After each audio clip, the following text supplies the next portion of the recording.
पिछले लेक्चर में हम लोग बात कर चुके हैं religious policy of Akbar. Akbar का रिलीजियस पॉलिसी क्या था, सारी कहानी पिछले लेक्चर में समझ चुके हैं। इसमें हम लोग बात करने वाले important year of the Akbar. Akbar के टाइम पे कौन कौन सा इंपॉर्टेंट फेनोमिनाज हुआ, किस ईयर में हुआ, और इस पे क्वेश्चन बनते हैं, उसको हम लोग समझने वाले हैं। जो इंपॉर्टेंट है, हुए तो बहुत सारी चीज़, जो इंपॉर्टेंट है उसको समझने वाले हैं। तो चलिए शुरू करते हैं आज का लेक्चर। मैं हूं के कश्यप और प्यारा सा नाला। चलिए ध्यान दीजिएगा, पहला चीज़ इंपॉर्टेंट बात आप जानते हैं कि 1556 ईस्वी में अकबर राजा बनता है। उसी समय एक बैटल होता है, second battle of Panipat. Panipat का द्वितीय युद्ध 1556 ईस्वी में हुआ था। किसके किसके बीच में हुआ था? तो हेमू और अकबर के बीच में हुआ था। अकबर उस समय सिर्फ 14 साल का था, इसलिए उसके साथ जो मेन रूप से लड़ने वाला बैरम खान था। तो याद रखिएगा, मेन जो लड़ने वाला कौन था? बैरम खान। बैरम खान कौन था? कमांडर था। किसका? तो अकबर का था।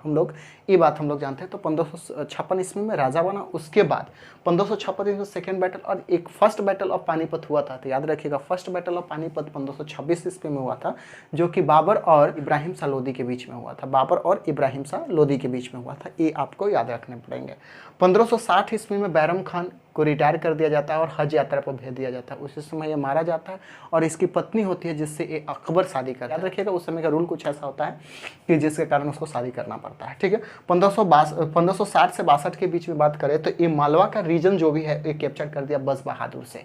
ठीक है ना, अकबर जो है मालवा का रीजन, याद रखिएगा, एक मेवाड़ है, एक मालवा है, एक मेवाड़ है, एक मालवा है, एक राजस्थान एरिया में पड़ता है, एक मध्य प्रदेश एरिया में पड़ता है। ठीक है, तो ये मालवा वाला एरिया जो है बस बहादुर से कैप्चर किया। कौन किया? तो अकबर किया। ये इंपॉर्टेंट बात याद रखिए। कब से कब? तो 1560 से 62 के बीच में ये सबसे कहानी चल रही थी।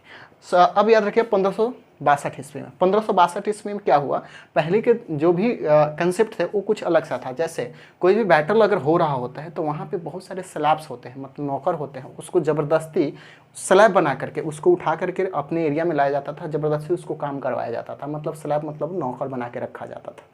लेकिन जब अकबर आया तो 1562 ईस्वी में इस सारी चीज़ को बंद कर दिया। कहा ban on the forcefully conversion of the war prisoner. War prisoner याद रखिए, अगर मैं किसी से लड़ रहा हूँ तो वहाँ के बहुत सारे लोग होंगे, तो उसको ज़बरदस्ती कैप्चर करके स्लैब्स बना लिए जाते थे। उस चीज़ को बंद कर दिया गया। कब बंद किया गया? तो 1562 ईस्वी में। कौन किया? तो अकबर किया। नेक्स्ट चीज़ है 1563 ईस्वी में। हम लोग जानते हैं कि पहले की जो भी धर्म था उस पर टैक्सेस लगते थे। उस समय एक टैक्स लगता था तीर्थ यात्रा टैक्स। ठीक है, अगर कोई भी धाम में अगर घूमना है, याद रखिए कि नॉन मुस्लिम पर था, मुस्लिम पर इस तरह का टैक्सेस नहीं थे। ये सिर्फ किस पर? नॉन मुस्लिम, मतलब हिंदू के साथ में थे और अदर जो भी मुस्लिम से छोड़ करके जो भी धर्म के लोग मानने वाले थे, तो उसके एक जगह होता है जहाँ पे वो अच्छे मानते हैं और वहाँ पे जहाँ पसंद करते हैं वहाँ जाने के लिए एक टैक्स लगता था, जिसको पिलग्रिमेज टैक्स बोलते हैं या फिर इसको तीर्थकर बोलते हैं। ठीक है, इसको ये क्या किया था? 1563 ईस्वी में हटा दिया था। कौन हटाया था? अकबर हटाया था। इट वॉज इंट्रोड्यूस बाई, जो इंट्रोड्यूस किया गया था एक मुस्लिम रूलर के साथ में। आगे चल के हम लोग बात करेंगे कौन कौन रूलर थे जो कि इसको इम्पोज किया था। तो याद रखिएगा ये कहानी थी। उसके बाद होता है 1564 ईस्वी की बात करें। 1564 ईस्वी में अबोलिश ऑफ जजिया। जजिया वो टैक्स लगता था, अगर आप धर्म को किसी दूसरे धर्म को मान रहे होते हैं तो उस पर आपको टैक्स देना पड़ता था, तो उस चीज़ को भी हटा दे। देखिएगा इस दोनों में बहुत अंतर है। ये होता है तीर्थ, अगर कहीं जगह पे जा रहे हैं, अपने धार्मिक जगह पे घूमने जा रहे हैं तो उसके लिए आपको टैक्स देने पड़ते हैं, और यह मान रहे हैं तो देने पड़ते हैं। तो ये दोनों अलग अलग है। तो जिस पे ये जगह पे जाने वाले के लिए आपको 1563 ईस्वी में हटाया गया, और 64 ईस्वी में अगर आप कोई भी धर्म मान रहे हो, कोई दिक्कत नहीं, मानो बिंदास करके, कोई टैक्स देने की जरूरत नहीं है। उसके बाद 64 के बाद डायरेक्ट आते हैं 1571 ईस्वी में। Foundation of Fatehpur Sikri. फतेहपुर सीकरी आगरा के अंदर है, जिसका फाउंडेशन कौन किया था? अकबर किया था। बहुत फेमस भी है, आप याद रखेंगे इसको। ठीक है, उसके बाद हम लोग बात करें 1574 ईस्वी में। Introduce the Mansabdari system. Mansabdari system में पहले जो भी आर्म फोर्सेस होते थे उसमें कोई पोजीशन नहीं हुआ करता था। अब क्या हुआ? मुनसबदारी सिस्टम आया तो उसमें पोजीशन सब में से दिया कि ये भाई होगा तो ये किसके ऊपर कौन होगा, मतलब कौन पावरफुल होगा, कौन मेन ऑफिसर होगा, कौन चीफ होगा, ऐसे करके इसको मनसबदारी सिस्टम के अंदर डिवाइड किया गया, जो कि यहाँ लिखे हैं पोजीशन और रैंक ऑफ द आर्मी, यहाँ पे डिसाइड किया मनसबदारी सिस्टम के अंदर में। चलिए अब इसके बाद 1575 ईस्वी की बात करते हैं।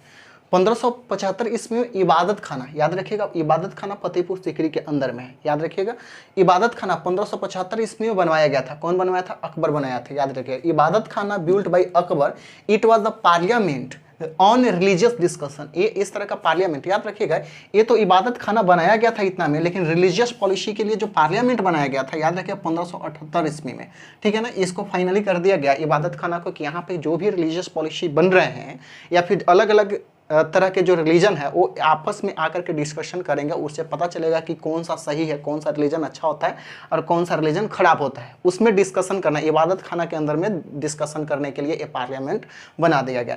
याद रखिएगा क्या बोला मैं, 1575 ईस्वी में इबादत खाना किसके अंदर, फतेहपुर सीकरी में इसको बनवाया गया, ठीक है। लेकिन इसको पार्लियामेंट बनाया गया 1578 ईस्वी में। कौन बनवाया? तो अकबर बनाया। यहाँ पे डिस्कशन चलते थे किस तरह के रिलीजियस के ऊपर में, किस तरह का कौन सा धार्मिक ग्रंथ किस तरह का है, किसका इंपॉर्टेंस ज़्यादा है, क्या है, दिस है सारी कहानी, ठीक है। तो याद रखिएगा। इसके बाद 1576 ईस्वी में बात करें तो बैटल ऑफ हल्दीघाटी, जो कि इंपॉर्टेंट है, आपको याद भी होगा, तो इस पर ज़्यादा बात नहीं करते हैं, ठीक है। किसके किसके बीच में हुआ था? मान सिंह और राणा प्रताप सिंह के बीच में हुआ था, आप जानते हैं।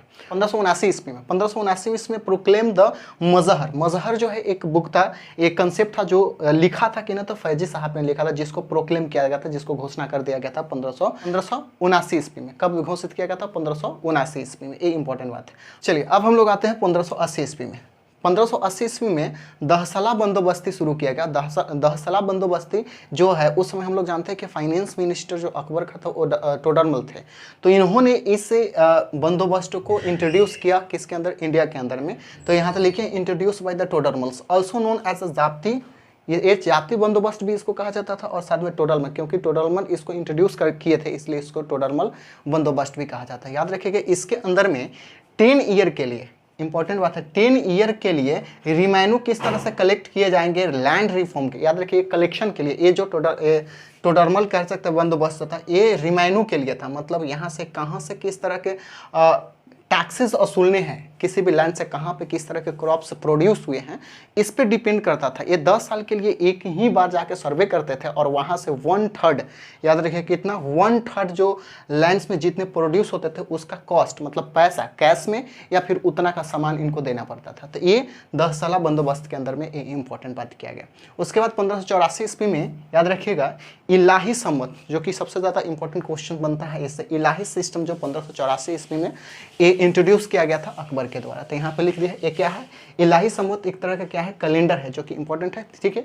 कैलेंडर, ये ऑल्सो नोन एज तारीख इलाही, ठीक है।